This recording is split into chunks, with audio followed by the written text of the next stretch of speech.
مسیح کے نہایت قدوس جلالی اور بابرکت نام میں آپ سب کو سلام۔ میرا ایمان ہے کہ خداوند یسوع مسیح کے فضل سے آپ سب خیریت سے ہوں گے اور ہم خداوند کے شکر گزار ہیں۔ میرے عزیز بہن بھائیوں، 14 فروری کو ایک دن جس کا نام ویلنٹائن ڈے ہے منایا جاتا ہے۔ یہ دن جو ہے یورپ کے اندر اور مغرب کے اندر تو بہت ہی پرجوش طریقے سے ایک عید کی طرح اس کو سیلیبریٹ کیا جاتا ہے، لیکن پاکستان میں بہت زیادہ اس کے بارے میں سوالات ہیں، کنفیوژن ہے کہ کیا یہ ویلنٹائن ڈے ایک ایسا تہوار ہے کہ اس کو منایا جائے؟ کیا بائبل کے مطابق اس کی اجازت ہے؟ اس کی ہسٹری کیا ہے؟ یہ کہاں سے انوینٹ ہوا؟ کہاں سے اس کو لوگوں نے منانا شروع کیا؟ اس کی تاریخ کیا ہے؟ دراصل میں یہ سوال کہ بائبل کے مطابق اس کی کیا تعلیم ہے، اس پر ہم اینڈ میں آئیں گے، اور آپ اس کو غور سے سنیں خدا کے کلام کو اور بائبل مقدس میں اس کی کیا تعلیم ہے۔ لیکن پہلے ہم اس کی ہسٹری کی طرف غور کرتے ہیں کہ 3 صدی میں ایک رومی شہنشاہ تھا جس کا نام کلوڈیس تھا۔ کلوڈیس کا یہ نظریہ تھا، یہ عقیدہ تھا کہ جو شادی شدہ لوگ ہیں وہ کمزور ہوتے ہیں، ان میں اتنا ٹیلنٹ نہیں ہوتا، وہ زیادہ طاقتور نہیں ہوتے، انٹیلیجنٹ نہیں ہوتے، بلکہ وہ یہ نظریہ رکھتا تھا جو غیر شادی شدہ لوگ ہیں وہ زیادہ طاقتور اور ذہین ہوتے ہیں۔ اس لیے اس نے شادی پر پابندی کا آرڈر جاری کر دیا کہ کوئی بھی شادی نہیں کرے گا۔ وہاں پر ایک کیتھولک پریسٹ تھے جن کا نام ویلنٹائن تھا۔ ویلنٹائن نے کلوڈیس کے خلاف یہ تحریک چلائی کہ وہ چھپ کر نکاح کر دیتا تھا، لوگوں کی شادیاں پڑھ دیتا تھا، لوگوں کی شادیاں کروا دیتا تھا۔ یہ شکایت جو ہے نا کلوڈیس تک پہنچی اور اسے اریسٹ کر لیا گیا اور جیل میں ڈال دیا گیا۔ اور جب جیل میں ڈالا گیا تو وہاں پر اسے ایک لڑکی جو اس جیلر کی بیٹی تھی وہ اسے ملنے آتی تھی، وہ اندھی بھی تھی آنکھوں سے، اور وہ لڑکی جو تھی وہ اس پریسٹ سے پیار کرنے لگی۔ لیکن ایک دن ویلنٹائن نے اس کی آنکھوں پر ہاتھ رکھ کر دعا کی تو اس کی آنکھیں کھل گئیں۔ اس کی زندگی میں یہ معجزہ ہوا، اور جب یہ خبر کلوڈیس تک پہنچی تو پھر کلوڈیس نے ویلنٹائن ڈے کو سزائے موت کا اعلان کر دیا، اور ویلنٹائن کو 14 فروری کو سزائے موت دی گئی، کیونکہ 14 فروری کو یہ شخص جس نے شادی روکنے کے خلاف موومنٹ چلائی اس کو شہید کر دیا گیا، اس کو قتل کر دیا گیا۔ کیونکہ 14 فروری کو اسے قتل کیا گیا تو اس لیے 14 فروری کو یہ ویلنٹائن ڈے منایا جانے لگا۔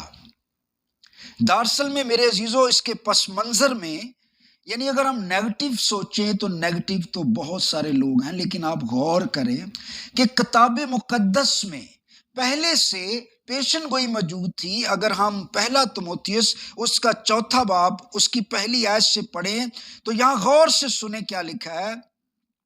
لکھا ہے، لیکن روح صاف فرماتا ہے کہ آئندہ زمانوں میں بعض لوگ گمراہ کرنے والی روحوں اور شیطین کی تعلیموں کی طرف سے متوجہ ہو کر ایمان سے برگشتہ ہو جائیں گے، اور یہ ان جھوٹے آدمیوں کی ریاکاری کے باعث ہوگا جن کا دل گویا لوہے سے داغا گیا ہے۔ یہ لوگ بیاہ کرنے سے منع کریں گے۔ یعنی آنے والے وقت میں، یہ پہلی صدی میں ہی خدا کے کلام میں پیشن گوئی کر دی کی کہ آنے والے وقت میں ایسے لوگ آئیں گے جو شادی کرنے سے منع کریں گے۔ آج جدید دور میں بھی یہ موومنٹس ہیں، لوگ شادی سے منع کر رہے ہیں، یعنی مرد مرد سے شادی کر سکتا ہے، عورت عورت سے شادی کر سکتی ہے۔ یہ بھی شادی کے نظام کے ببلیکلی نظام کے خلاف تعلیم ہے، یعنی یہ ایک بہت بڑا گناہ ہے۔ پھر 2 شادیاں کرنا، ایک سے زیادہ شادیاں کرنا، یہ بھی بائبل کی شادی کی تمام تعلیم کو تباہ و برباد کر رہا ہے۔ جب خداوند کا کلام پہلے سے کہہ رہا تھا تو 3 صدی سے ہی ایسے لوگ شروع ہوئے جنہوں نے شادی پر پابندی لگانے کی کوشش کی۔ دراصل میں یہ جو کیتھولک پریسٹ تھے، ویلنٹائن، ان کے دل میں یہ بوجھ تھا کہ خدا کا کلام ہمیں شادی سے منع نہیں کرتا، خدا کا کلام ہمیں تعلیم دیتا ہے، اور خدا نے ازدواج کی تخلیق کی ہے جس کی وجہ سے شادی ہونی چاہیے۔ اور اگر کوئی شخص خدا کے کلام کے مطابق اس تعلیم کو قبول کرتا ہے تو ویلنٹائن ڈے کے منانے کا جو پس منظر ہے اوریجنل، وہ یہ ہے کہ شادی کتاب مقدس کی تعلیم کے مطابق ہے۔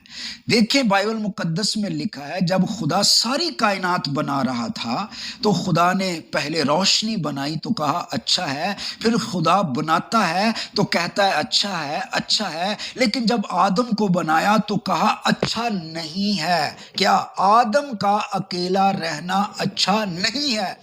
یعنی پہلی بات جو کائنات میں خدا کو اچھی نہ لگی، جو کائنات میں خدا کو بری لگی، وہ یہ تھی کہ آدم کا اکیلا رہنا اچھا نہیں۔ جب خدا نے جانور بنائے اور آدم کے پاس لایا تو خدا نے کہا کہ ان کے نام رکھے۔ خدا آدم کے اندر بھی یہ فیلنگز پیدا کرنا چاہتا تھا۔ جب آدم نام رکھ رہا تھا جانوروں کے تو جوڑے تھے، جب وہ ان کے نام رکھ رہا تھا تو ہر جانور کا نر بھی تھا، مادہ بھی تھی، لیکن جب وہ نام رکھتے رکھتے آخر میں پہنچا تو اس نے دیکھا کہ میری مانند تو دوسرا کوئی بھی نہیں ہے، میں اکیلا ہوں۔ یہ فیلنگز خدا بھی اس کے اندر پیدا کرنا چاہتا تھا۔ جب یہ فیلنگز اس کے اندر آئیں تو خدا پہلے ہی آدم کے اندر ایک عورت کو پیدا کر چکا تھا، کیونکہ پیدائش کی کتاب پہلے باب میں لکھا ہے کہ خدا نے نر و ناری ان کو پیدا کیا۔ خدا پہلے ہی مرد کے اندر عورت پیدا کر چکا تھا، لیکن اس کی تخلیق بعد میں خدا نے کی۔ میرے عزیزو، خدا شادی، ازدواج، اس کا خالق ہے۔ جب پہلے آدم کی شادی ہوئی، آج جب کوئی باپ اپنے بیٹے کی شادی کرتا ہے تو وہ روشنیاں لگاتا ہے، وہ لائٹیں لگاتے ہیں، کمکمے لگاتے ہیں، لیکن جب خدا اپنے بیٹے آدم کی شادی کر رہا تھا، جب زمین پر پہلی شادی ارینج ہو رہی تھی تو خدا نے ایک خوبصورت عدن لگایا، اور اس نے وہ بجھنے والے بلب نہیں لگائے، ختم ہونے والی لائٹیں نہیں لگائیں، آسمان میں اس نے سورج چاند ستارے لگائے جو کمکمے کبھی۔ یہ پہلی شادی کی تیاری ہو رہی ہے۔ تو خدا شادی کا خالق ہے، اس لیے شادی کے خلاف جو تعلیمات ہیں، جو شادی کے خلاف خدا ابلیس کے ہتھ کنڈے ہیں کہ بعض دفعہ وہ اس طرح کرتا ہے کہ مرد مرد سے شادی کرے، عورت عورت سے شادی کرے، یہ خدا کے کلام کو، اس کی تعلیم کو زمین پر چیلنج کیا جا رہا ہے۔ اور خدا نے پہلے ہی تموتھیس کے خط کے اندر پولس رسول کے وسیلے سے یہ تعلیم دی کہ ایسے لوگ آئیں گے، ایسی شیطانی تعلیمیں آئیں گی کہ وہ شادی سے منع کریں گے۔ تو دراصل میں اب یہ سوال کہ کیا ہم ویلنٹائن ڈے منا سکتے ہیں؟ ویلنٹائن ڈے اگر ہم اس طرح سے منائیں کہ جی لڑکے لڑکیوں کو جی وہ گفٹ دے رہے ہیں، اور اس ویلنٹائن سے اگر یہ چیز پروموٹ کی جائے کہ لڑکے اور لڑکیاں آپس میں وہ لو کر سکتے ہیں، یہ لو نہیں ہے، یہ شہوت پرستی ہے، یہ شہوت پرستی ہے۔ لیکن اگر شادی کی اس اوریجنل بائبل کی تعلیم کو اگر آپ پروموٹ کر رہے ہیں اور آپ کے ذہن میں یہ کنسپٹ ہے، میں سمجھتا ہوں اگر ایک لڑکے کی لڑکی کی انگیجمنٹ ہو گئی ہے، منگنی ہو گئی ہے، تو وہ ایک دوسرے کو یہ پھول پیش کر سکتے ہیں، پھر شادی کے بعد ایک دوسرے کو پیش کر سکتے ہیں۔ شوہر اپنی بیوی کو دے سکتا ہے، بیوی اپنے شوہر کو دے سکتی ہے۔ اگر آپ کی انگیجمنٹ بھی ہوئی ہے تو تب آپ اپنے مگیتر کو یا اپنی مگیتر کو یہ پھول بیچ سکتے ہیں، تب اگر آپ کی ڈیمونسٹریٹلی منگنی ہو چکی ہے۔ آپ انگیج ہو چکے ہیں. جو انگیجمنٹ ہے اس کی تعلیم بائبل مقدس میں ہے. مقدسہ مریم کی بھی منگنی ہو چکی تھی، اور منگنی کا مطلب ہے انگیج ہو جانا، وقف ہو جانا. اور بائبل کے اندر، یہودیوں کے اندر منگنی کو توڑنے کے لیے بھی طلاق دینی پڑتی تھی، باقاعدہ لکھنا پڑتا تھا. آج تو منگنی بھی ہم صرف اس لیے کرتے ہیں چیک کرنے کے لیے. اگر آپ منگنی کرتے ہیں تو منگنی ایک مضبوط بندھن ہے. منگنی سے پہلے سوچ سمجھ لیں، منگنی کے بعد کوئی چانس نہیں ہے. جب منگنی ہو گئی تو پھر اس کے بعد آپ نکاحی کرتے ہیں، پھر اس کا دوسرا آپشن اور کوئی نہیں ہے. تو یہ پھول جو ہیں، یہ نہیں کہ وہ لڑکے لڑکیاں جیسے ایک اب بنا ہوا ہے. اب تو یہ صورتحال بنی ہوئی ہے کہ ویلنٹائن ڈے پہ وہ لوگ ٹیچرز کو بھی دیتے ہیں، سب کو دیتے ہیں، لیکن محبت کا یہ پیغام ہے. لیکن یہ اس بات کو پروموٹ کرنے کے لیے نہیں ہے. میں بار بار کہہ رہا ہوں کہ لڑکے لڑکیاں جو ریلیشن رکھتے ہیں یا جو غلط تعلقات رکھتے ہیں، یہ ویلنٹائن ڈے اگر اس کو پروموٹ کر رہے ہیں تو یہ غلط ہے. لیکن اصل اس کا اوریجن یہ تھا کہ اس سینٹ ویلنٹائن ڈے نے اپنی جان دے دی کلام کے لیے کہ شادی بائبل مقدس میں اس کی تعلیم ہے. وہ چھپ کر نکاح پڑھ دیتا تھا، شادی کروا دیتا تھا، تو وہ اس تعلیم کو آگے لے کر چل رہا تھا. ہاں، وہ جو لڑکی جیلر کی بیٹی اس سے ملنے آتی تھی وہ اسے پسند کرتی تھی، لیکن اس سے پہلے اسے وہاں پر قتل کر دیا گیا، اس کو سزائے موت ہو گئی. تو میرے عزیزو، اس پورے پیغام کو سمجھنے کی کوشش کریں. خدا آپ سب کو اس کلام کے وسیلے سے برکت دے. اور اگر آپ کا کوئی سوال ہو تو آپ میرے واٹس ایپ پر، کیونکہ سکرین پر نمبر چل رہا ہے، آپ وہاں پر میسج کر سکتے ہیں. دوسرا، اگر آپ کا کوئی سوال ہے تو کمنٹ میں بھی اپنا وہ سوال کر سکتے ہیں. خداوند آپ سب کو اس کلام کے وسیلے سے برکت دے. آمین.